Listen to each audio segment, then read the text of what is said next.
E se tudo que a gente aprendeu sobre a história da humanidade estiver, na verdade, incompleto?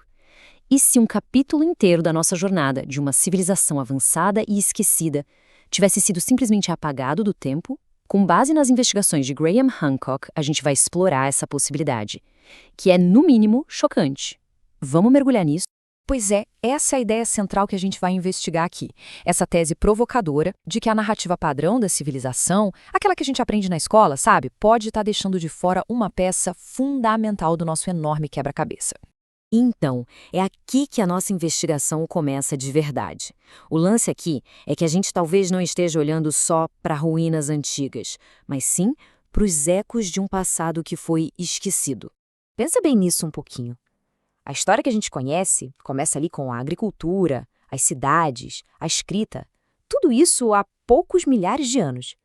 Mas e se existiu algo antes? Algo grandioso que foi simplesmente varrido do mapa e deixou para trás só umas pistas bem enigmáticas? Bom, a nossa primeira pista vem de um evento catastrófico que remodelou nosso planeta de uma forma violenta: o fim da última era glacial. E olha, isso não foi um processo suave, gradual. Não, não. Foi uma transformação brutal. Para a gente ter uma ideia da escala dessa mudança, vamos imaginar um mundo naquela época. Camadas de gelo com mais de 3 quilômetros de espessura cobriam lugares como a Europa. O nível do mar era tão baixo que mais de 25 milhões de quilômetros quadrados de terra que hoje estão debaixo d'água estavam expostos. Isso é uma área do tamanho da Europa e da China juntas, que simplesmente desapareceu sob as ondas. E a gente não está falando de um derretimento lento, tipo um picolé no sol. A própria ciência hoje confirma o que eles chamam de eventos de pulso de água de degelo. Imagina lagos gigantescos, formados lá no topo das geleiras, de repente rompendo suas barreiras de gelo e liberando um volume de água inimaginável de uma só vez. A consequência? O nível do mar subindo uns 10, 12 metros, quase que da noite para o dia. E o mais fascinante é como essa ciência se conecta com a mitologia. Quase toda cultura antiga no mundo tem uma história sobre um dilúvio global que destruiu tudo. A gente tende a pensar, são só mitos locais, né? Mas quando a gente descobre que essas inundações globais realmente aconteceram, essas histórias começam a parecer outra coisa. Elas parecem memórias. Memórias de um trauma real que foi passado de geração em geração. Ok, vamos para a nossa segunda pista. E essa aqui, olha, é de cair o queixo. A gente herdou artefatos que parecem desafiar completamente a nossa linha do tempo da história. Mapas antigos que mostram um tipo de conhecimento geográfico que simplesmente não faz sentido para a época em que foram feitos. O ponto principal é o seguinte: existem mapas dos séculos XV e XVI que mostram detalhes geográficos que só poderiam ter sido vistos antes do Grande Degelo. E o mais louco é que os próprios cartógrafos da época admitiram que eles estavam só copiando de mapas-fonte muito, mas muito mais antigos que, infelizmente, se perderam no tempo.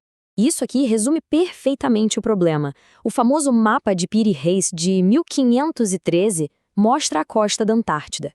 Só que ele não mostra só a costa, ele mostra a costa sem o gelo. A nossa civilização só foi descobrir a Antártida oficialmente 300 anos depois. E para a gente conseguir mapear o que tem debaixo daquele gelo todo, a gente precisou de tecnologia do século XX. Essa é a pergunta de $1 milhão, né? Como isso é possível? Bom, a única explicação que parece fazer algum sentido, segundo Hancock, é que o Piri Reis e outros não estavam desenhando o que eles viam. Eles estavam, na verdade, copiando um legado. Os restos do conhecimento de uma civilização anterior, que tinha a capacidade de mapear o globo inteiro durante a Era do Gelo. Agora a gente vai para a nossa terceira e última pista, e talvez essa seja a mais impressionante de todas. Ela não está escrita em mitos ou em pergaminhos.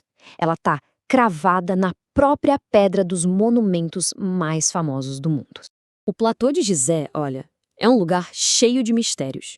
A precisão da Grande Pirâmide é algo espantoso, mas o que realmente chama a atenção de muitos pesquisadores é a esfinge. Geólogos como Robert Schoch defendem que a erosão profunda que a gente vê no corpo dela não foi causada por vento e areia, não, foi causada por milhares de anos de chuva forte, constante. E a última vez que choveu assim no Egito foi há mais de 12 mil anos. E aí, como se não bastasse, tem um alinhamento com as estrelas. A chamada teoria da correlação de Órion sugere que o layout de Gizé não é aleatório. A forma como as 3 pirâmides foram construídas no chão parece ser um espelho perfeito das 3 estrelas do cinturão de Órion lá no céu. E o Nilo, ali do lado, faria o papel da Via Láctea. Mas aqui é que vem o pulo do gato.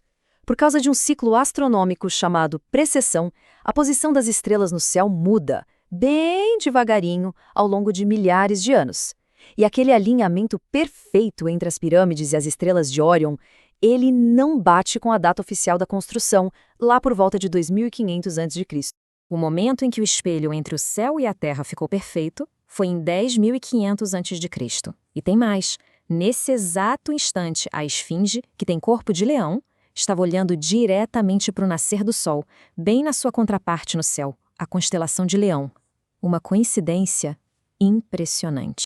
Tá, então, o que tudo isso quer dizer? As inundações, os mapas impossíveis, os monumentos que apontam para o céu. Como é que a gente conecta esses pontos? Bom, quando a gente junta todas essas peças, a conclusão é surpreendente e tem muito a dizer sobre o nosso tempo. A teoria, então, é que a gente está vendo as impressões digitais de uma civilização anterior à nossa, altamente avançada, que foi praticamente varrida do mapa por aquelas catástrofes do fim da Era do Gelo. E os poucos que sobreviveram, espalhados pelo mundo, tentaram preservar o seu conhecimento para as gerações futuras, para nós.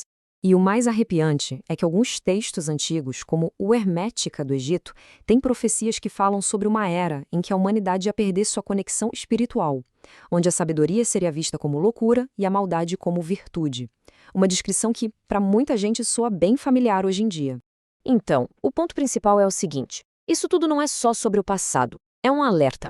A história talvez não seja uma linha reta de progresso constante, talvez seja um ciclo. E assim como essa possível civilização perdida, a gente também se encontra agora numa encruzilhada, com escolhas bem parecidas entre o avanço e a autodestruição. No fim das contas, a mensagem final que esses ecos do passado parecem deixar é uma sobre responsabilidade. Se uma civilização tão grande pôde cair, a nossa também pode. A grande questão não é só o que aconteceu há mais de 12 mil anos, mas o que nós vamos fazer agora, sabendo que somos os autores da nossa própria história. A escolha de como a gente vai escrever esse final é toda nossa. Valeu por acompanhar a gente nessa exploração.